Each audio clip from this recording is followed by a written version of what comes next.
Hi, my tip today is about taking selfies.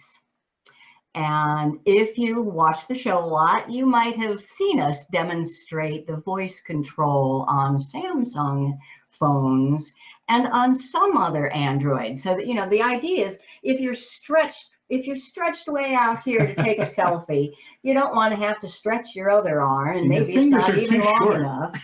You need longer fingers. So it's really nice to be able to say, shoot, or smile, and that's what Samsungs allow you to do, but not too many other phones do.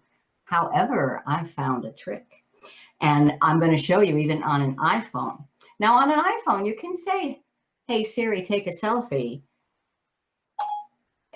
and she gets the camera ready, but she doesn't snap the shutter.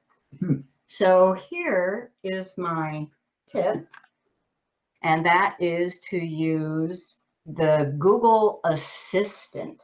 So this is on an iPhone, but any phone that you can install the Google Assistant, and that's that one with the colored bubbles.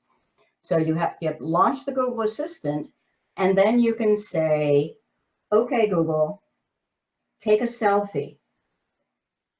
So yeah, it took a selfie. It starts a timer, and you better be ready. Yeah, it's only a 3-second timer. So you would normally do this when you're holding it out, but I want you to see it.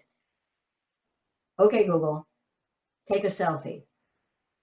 And it opens the camera, it starts the timer, and then it takes a selfie.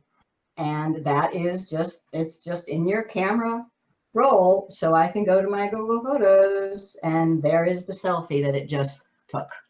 Way cool. I think that is way cool.